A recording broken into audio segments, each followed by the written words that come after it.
Imagine you're in my shoes, driving through the dimly lit streets of a quiet suburban neighborhood on a chilly autumn night. The glow of porch lights casts eerie shadows on empty sidewalks, and the only sounds are the rustling of leaves in the wind. It's just another routine pizza delivery for me, but little do I know that tonight is going to be different. My name's Jack, and I've been delivering pizzas for a few years now. It's not the most exciting job, but it pays the bills. So there I am, behind the wheel, jamming to my favorite tunes and contemplating the next few hours of deliveries. But the first sign that something's amiss creeps in slowly. As I reach the address for my first delivery, I see that it's a seemingly abandoned house. The windows are covered with heavy curtains, and the lawn is overgrown. I double-check the address on the order, thinking it might be a prank, but it's legit. I can't help but feel a twinge of unease as I knock on the creaky front door. No one answers, so I leave the pizza on the doorstep and snap a quick photo as proof of delivery. As I turn to leave, I notice something peculiar, the faint sound of a child's laughter coming from the backyard. The hairs on the back of my neck stand on end, but I chalk it up to my imagination running wild.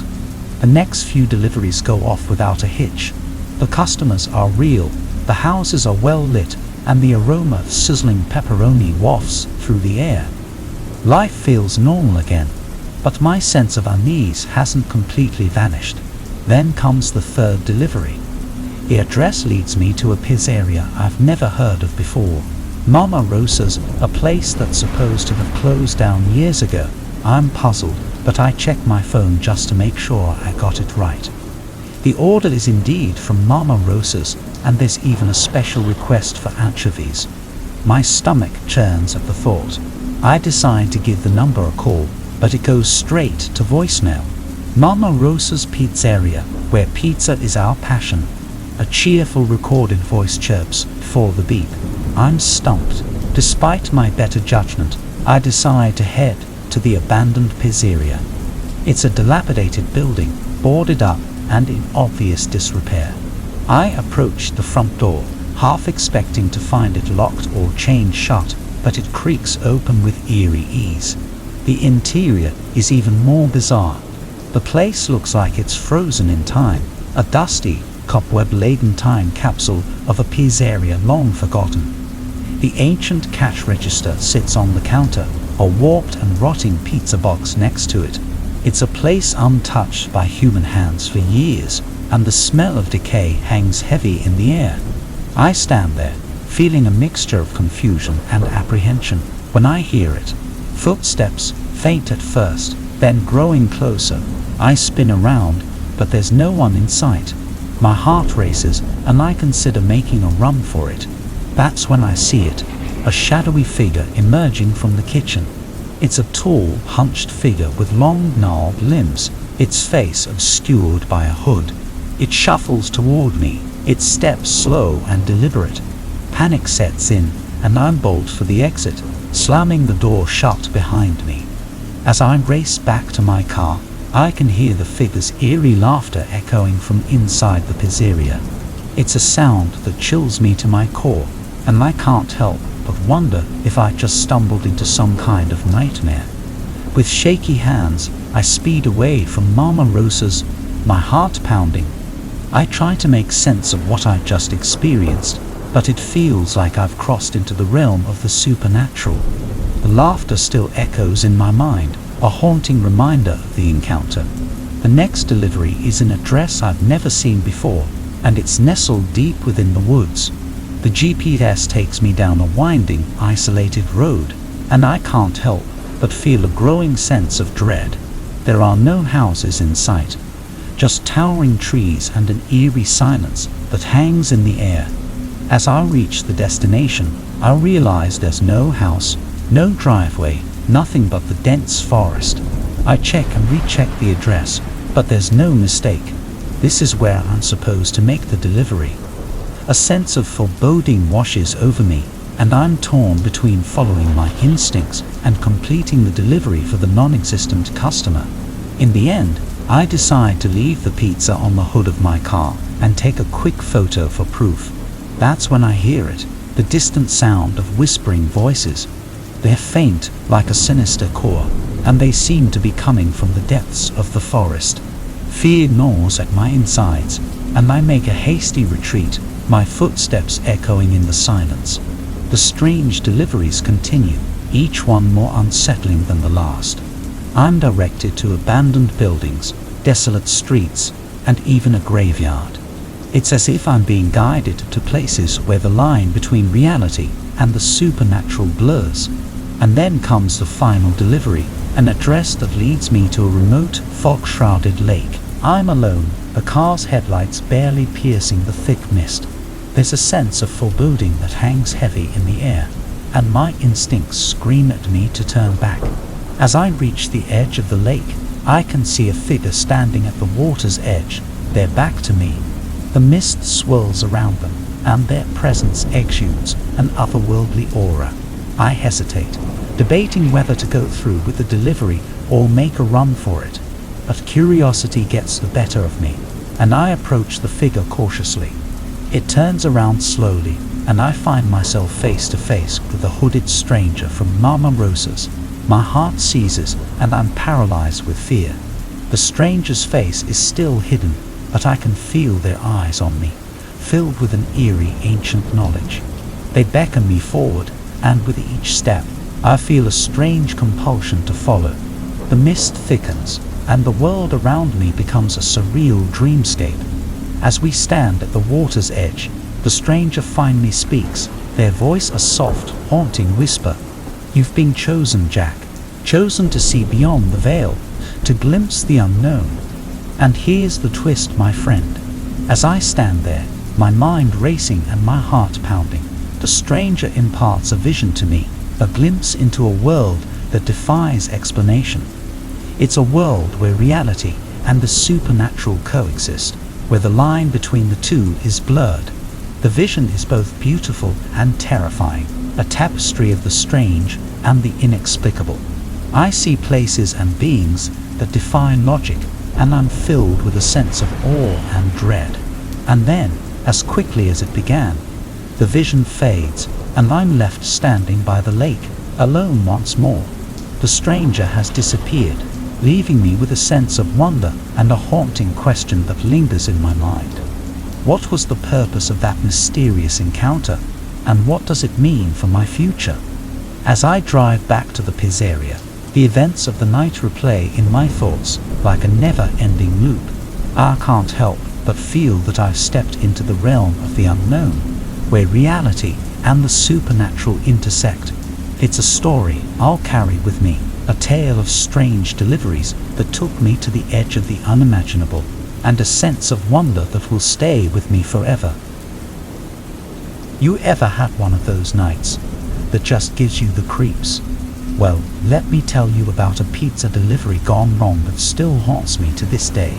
My name's Mike, and I've been slinging pizzas for years, but this night was unlike anything I'd ever experienced. It was a typical Friday evening, the phone at the pizzeria ringing off the hook with orders. I was swamped, but I'm used to the rush. The tips can be great, and that's always a good motivator. As I loaded up my car with a fresh pizza, I glanced at the delivery address, 1643 Willow Street. I didn't recognize the address, but it wasn't unusual. We delivered to new customers all the time. The night was dark and drizzly, the streets glistening with rain. The warm aroma of pizza filled the car as I navigated through the labyrinth of suburban streets. I was making good time, and I was looking forward to getting back to the shop for the next delivery. When I finally arrived at 1643 Willow Street, I was surprised to find a dilapidated, run-down house with peeling paint and an overgrown yard. It looked like something out of a horror movie, but I had a job to do. I rang the doorbell, and the sound echoed through the silent night. I could see the dim glow of a TV flickering through the curtains. Moments later, the door creaked open, revealing a man in his 40s with unkempt hair and a wild look in his eyes. He didn't say a word, He just grabbed the pizza, handed me a wad of cash, and shut the door in my face. It was weird, but I'd encountered my fair share of odd customers, so I shrugged it off. As I returned to my car, I couldn't help but feel like I was being watched. The sensation was unnerving, and I scanned the area, but there was no one in sight. I dismissed it as paranoia, got back in my car, and started the engine. But the night was far from over. As I pulled away from 1643 Willow Street, I noticed a car trailing behind me. It was a beat-up old sedan, and it stuck to my tail like glue. My internal thoughts started racing. I knew I couldn't lead this car to the pizzeria, so I decided to take a detour, hoping the car would lose interest. I made a series of turns, but the car stayed on my tail, seemingly determined to follow me. The feeling of being pursued was unsettling, and I knew I had to shake my stalker. I took a few more turns, went through a few intersections, but every time I looked in my rearview mirror, that sedan was right there. It was then that I realized this wasn't a coincidence. This was someone with a purpose, someone who was relentless. Fear settled in, and I knew I couldn't lead them to the pizzeria or my home. I made a snap decision and headed toward a nearby shopping mall, hoping to lose my pursuer in the labyrinthine parking lot. I weaved in and out of the rows, making sharp turns, but that sedan kept pace. My heart was pounding, and I was running out of options. I knew I needed to get help, so I dialed 911 on my cell phone, hoping the police would arrive in time. But here's the twist, my friend. Just as I was connected to the dispatcher, the sedan made a sudden move, pulling up alongside me. I could see the driver's face, and it was contorted in a sinister smile. They reached for something in the car, and I knew I had to act fast. I swerved the wheel, narrowly avoiding a collision as I sped out of the parking lot. The dispatcher on the other end of the line was frantically asking what was happening, but I couldn't answer. I was too busy trying to stay alive. I knew I had to lose this maniac, so I pushed my car to its limits, racing through the streets. It felt like a scene out of an action movie, but the fear was very, very real. In the distance, I saw the neon sign of a 24-hour gas station, and I knew it was my only hope. I pulled into the station, my tires screeching as I parked haphazardly. I jumped out of the car, ran inside, and begged the attendant to call the police. The sedan pulled up to the gas station, and the driver just sat there, watching me with that same sinister smile. The attendant locked the doors, and I could see the flashing lights of a police car approaching. The driver of the sedan, realizing they were trapped, hit the gas and peeled away, leaving me shaken and out of breath. The police took my statement, and they assured me they would do everything in their power to find this psychopath. I drove back to the pizzeria, my hands still trembling, and I couldn't help but wonder what had triggered such a terrifying encounter. That night changed something in me. I couldn't shake the feeling of being watched, of being hunted. I still deliver pizzas, but I'm always on high alert, never knowing when that psychopath might come back. And as for the 1643 Willow Street address, well, I can't help but wonder if that dilapidated house was just a trap, a setup to lure me into the clutches of a lunatic. So next time you order a pizza, my friend, spare a thought for the person delivering it, because you never know what horrors they might encounter out there in the dark and quiet streets of the night. Pizza delivery, right? Sounds like a simple gig. Well, let me tell you about the weirdest pizza delivery job I ever had. My name's Mark, and I've been slinging pies for years, but nothing could prepare me for this. It all started when I got an order for a large pepperoni pizza, extra cheese, to be delivered to 221 Briarwood Lane. No big deal, right? Wrong, because 221 Briarwood Lane was one of those houses you see in horror movies, a big old creepy mansion that looked like it hadn't seen life in decades. I didn't think too much of it at first. Maybe some recluse ordered pizza every night. Who knows? The address was legit and the order was prepaid, so I couldn't really complain. As I pulled up in front of the mansion, I couldn't help but wonder what kind of person would live in a place like this. The lawn was overgrown, and the windows were boarded up, which only added to the eerie atmosphere. I rang the doorbell, and the sound echoed through the empty house. No footsteps, no voices, just silence. I waited a while, growing more uncomfortable by the second. Maybe this was some kind of joke, or maybe they'd given me the wrong address. Just as I was about to leave, I heard a voice from inside. "Just leave it on the doorstep." It was a whisper, barely audible, but it sent shivers down my spine. I placed the pizza on the doorstep, took a quick photo for proof of delivery, and hightailed it out of there. The next day, I received another order for the same house. I thought it was a mistake, but the address and the prepaid order were all in order. So I headed back to 221 Briarwood Lane, my unease growing with each step. Once again, the mansion was empty, with no sign of life. I left the pizza on the doorstep and snapped a quick photo. It was strange, but I didn't think too much of it at the time. This bizarre routine continued for days, then weeks. Every day, I'd get an order for 221 Briarwood Lane, and every day, it was an empty house with a whispered voice instructing me to leave the pizza on the doorstep. I couldn't figure out what was going on. It didn't make any sense. But I was just a pizza delivery guy, and the paychecks were coming in, so I didn't rock the boat. I would drop off the pizza, take my photo, and get out of there as quickly as possible. One night, though, things took a dark turn. As I left the pizza on the doorstep, I heard something behind me. It was a low, guttural growl, and it sent a jolt of fear through my body. I spun around, but there was nothing there. That was the moment I realized that something was seriously wrong with 221 Briarwood Lane. This wasn't just a strange customer, it was something much, much worse. The next day, I got the same order, and my dread only grew. As I approached the doorstep, I felt a pair of eyes on me, and I couldn't shake the feeling that I was being watched. I left the pizza, snapped a quick photo, and turned to leave. But as I did, the door creaked open, and a cold wind rushed out from the dark interior. I stood frozen, unable to move, as I heard a voice. It was a raspy, haunting voice that sent chills down my spine. "Come inside," it whispered. "Join us." I should have run. I should have called the police, but fear held me in place.